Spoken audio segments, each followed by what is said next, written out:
एक फाइल होता है और एक जज के लिए नौकरी करने के दौरान एक जुडिशियल वर्क होता है। मैं हमेशा ये कहता हूं कि कोर्ट न्याय का मंदिर नहीं है।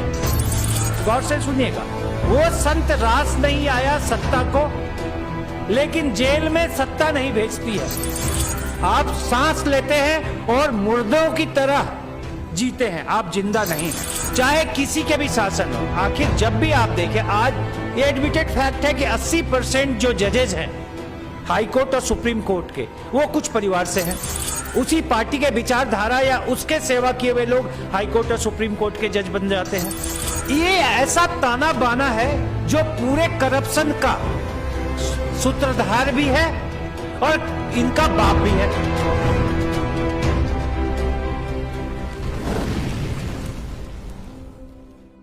सीधा मैं जुडिशियरी पे आता हूं। मुद्दा जुडिशियरी का है, हालांकि सारे मुद्दे एक तरफ से हैं।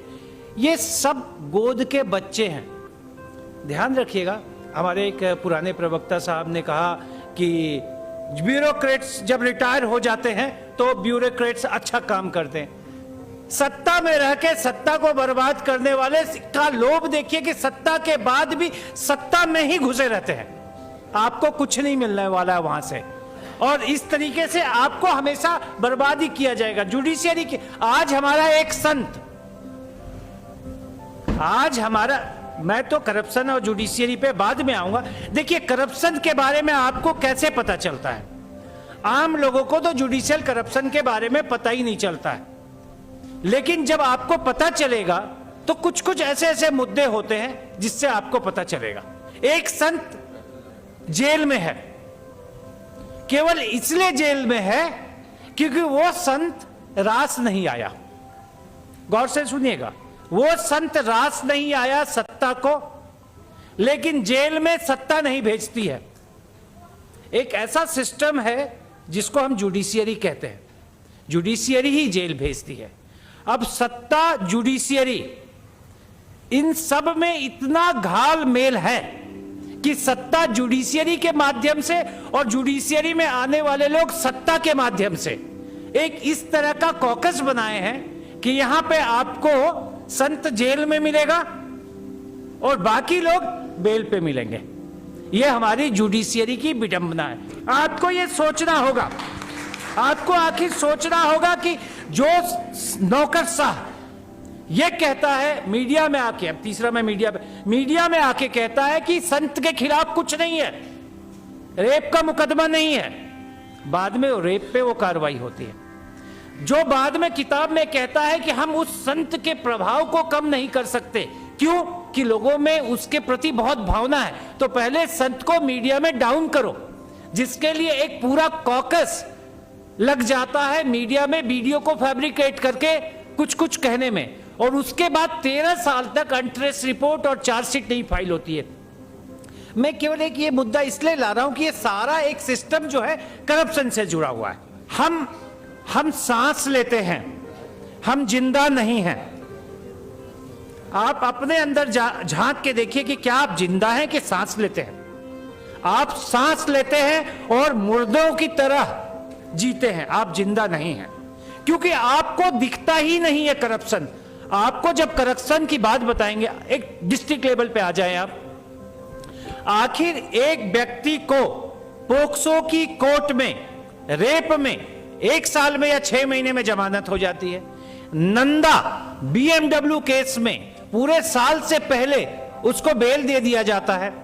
एक करप्शन में हजारों करोड़ का घोटाला कहीं चीफ मिनिस्टर का बना होता है, कोई तड़ीपार है और कुछ है, मैं नाम लिए बिना आप लोग सब समझदार हैं। कानून और कोई साक्ष्य के अभाव के बिना भी कई लोग हैं जो 20-20 साल से जेल में पड़े हुए। क्या हमारे उच्च न्यायालय को या उच्चतम न्यायालय को ये सारी चीजें सिवाय मीडिया में या कुछ स्टेटमेंट देने के अलावा नहीं मिलता? क्यों? आखिर क्यों? इसलिए कि जो ये सत्ता का ताना बाना बुना गया है, ये इस तरह से बुना गया है जिसमें ये चाहते ही नहीं है कि ताना बाना हटे, चाहे किसी के भी शासन हो। आखिर जब भी आप देखें, आज ये एडमिटेड फैक्ट है कि 80% जो जजेज हैं हाई कोर्ट और सुप्रीम कोर्ट के, वो कुछ परिवार से हैं। आखिर जब कोई आता है पार्टी, उसी पार्टी के विचारधारा या उसके सेवा किए हुए लोग हाई कोर्ट और सुप्रीम कोर्ट के जज बन जाते हैं, चाहे वो कांग्रेस हो, बीजेपी हो। तो जब आप किसी विचारधारा से जुड़ के आप जज बनते हैं हाई कोर्ट और सुप्रीम कोर्ट के, तो विचार उसी धाराओं को आप सपोर्ट करते हैं। और उसके बाद एक और चीज है, लॉलीपॉप, रिटायरमेंट बेनिफिट का लॉलीपॉप। देखिए, जब आपको करप्शन के खिलाफ लड़ना पड़ेगा किसी भी जगह पे, तो आपको बोलना पड़ेगा, आपको लड़ना पड़ेगा। राजीव खोसला जी को पता है कि हम लोगों को किस तरह से लड़ना पड़ता है। उस लड़ने के लिए जब आप बोलेंगे तो सत्ता में जुड़े हुए लोगों का आपको विरोध करना पड़ेगा, और जब विरोध करेंगे तो कभी भी आपको सत्ता का वो सुख नहीं मिलेगा, और जब सत्ता का सुख नहीं मिलेगा तो आपका जीवन बहुत तकलीफ देह होगा। इसलिए जब आप स्वराज की तरफ जुडिशियल रिफॉर्म्स में के द्वारा करप्शन के लिए बोलना शुरू करेंगे, तो क्या आप अपने जीवन में कांटों पे चलने के लिए आप तैयार हैं? जब आप कांटों पे चलने को तैयार हैं तो आप करप्शन की बात करें।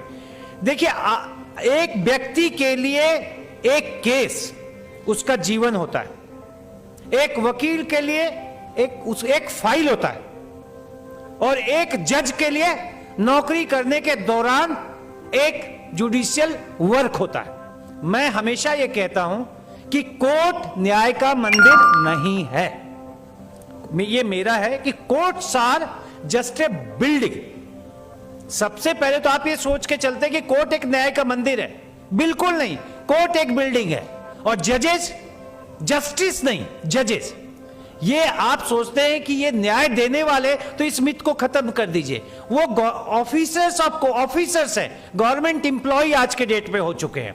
और उससे भी बड़ी चीज है जो मैं अब आता हूं तीसरा, कानून पे। कानून का ताना बाना और कानून के लैंग्वेज इतने कठिन शब्दों में लिखे गए हैं कि आम आदमी को वो समझ में ही नहीं आता है। और उसका मैं आपको सिंपल एग्जांपल देता हूं कि यदि आप किसी जमीन के मालिक हैं और आपके पास उसकी पक्की रजिस्ट्री है, और आप पे कोई कब्जा कर लिया, और आप कोर्ट को जाके कहते हैं कि ये मेरी रजिस्ट्री है, और आपका वकील समझदार नहीं है, और वो रजिस्ट्रार से ओरिजिनल डीड यदि संबंध नहीं कराया गया, तो आपकी ओरिजिनल सेल डीड होने के बावजूद भी आप उस कानून के ताने बाने के चलते उस जगह को वापस नहीं ले सकेंगे। और आप मालिक के कागजात होने के बाद भी यह कानून का ताना बाना है। आपके पास यदि आपका क्रिमिनल केस है, आज की डेट पे मैं एज ए क्रिमिनल लॉयर आपको कह सकता हूं कि 90% जो सजा होती है, उस 90% में सजा का जो मेन कारण है वो वकीलों के द्वारा गलत पूछे सवाल है। पीपी साहब हमारे बैठे हुए हैं, ये पुराने हैं, उनको पता है। बड़े खुश हो जाते हैं जब डिफेंस काउंसिल शुरू करता है बोलने के लिए, और वो जब सवाल पूछने लगता है, आपको जब पीपी साहब कुछ ना बोलते दिखे और कोने में बैठे दिखे, समझ जाइए वकील साहब का काम बढ़िया नहीं चल रहा है। क्योंकि जहां चुपता सवाल आया, कोने में बैठे पीपी साहब बिल्कुल पूरे ताकत से आ जाएंगे, नहीं ऐसा नहीं होगा। तो 90% तो प्रोसिक्यूटर का काम। अब आप देख लीजिए, ये करप्शन केवल पैसे का करप्शन नहीं होता है। आप अपने वकील के सामने अपने फाइल को लेके गए हैं, और वो वकील यदि आपका कॉम्पिटेंट नहीं है और वो सही तरीके से काम नहीं कर रहा है, तो ये मेंटल करप्शन है। तो जुडिशियल सिस्टम में दो तरह के करप्शन हैं। एक करप्शन वो जो पैसे से है, और दूसरा मेंटल करप्शन, एंड तीसरा इनकॉम्पिटेंसी करप्शन। और इसमें सबसे बड़ा जिम्मेवार करप्शन में, जुडिशियल करप्शन में सबसे बड़ा जिम्मेवार कौन है? आप कहेंगे पार्लियामेंट, मैं कहूंगा नहीं। आप कहेंगे हाई कोर्ट सुप्रीम कोर्ट जज, मैं कहूंगा नहीं। आप कहेंगे प्रोसिक्यूटर, मैं कहूंगा नहीं। आप कहेंगे ट्रायल कोर्ट जजेस, मैं कहूंगा नहीं। तो आप पूछेंगे कौन? तो मैं कहूंगा कि ये करप्शन का सबसे बड़ा जिम्मेवार हम लॉयर्स हैं। We are responsible. क्योंकि ये बोलने में हिम्मत चाहिए, क्योंकि कस्टोडियन ऑफ लॉ जो है वो सुप्रीम कोर्ट बेशक नाम से हो, लेकिन एक्चुअल कस्टोडियन ऑफ लॉ जो है वो लीगल फ्रेटर्निटी है। और लीगल फ्रेटर्निटी में भी कौन जिम्मेवार? हमारे बार एसोसिएशन और बार काउंसिल ऑर्गेनाइजेशंस। उनका काम यह है कि जुडिशियल सिस्टम के एज ए गार्जियन उनको यह देखना पड़ेगा कि सिस्टम में जो यदि बार एसोसिएशन मजबूत हो जाए और बार एसोसिएशन के लीडर मजबूत हो जाए, तो मैं आपको दावे से कह सकता हूं कि कोर्ट के जजेस की हिम्मत नहीं होगी ट्रायल कोर्ट में कि वो करप्ट हो जाए।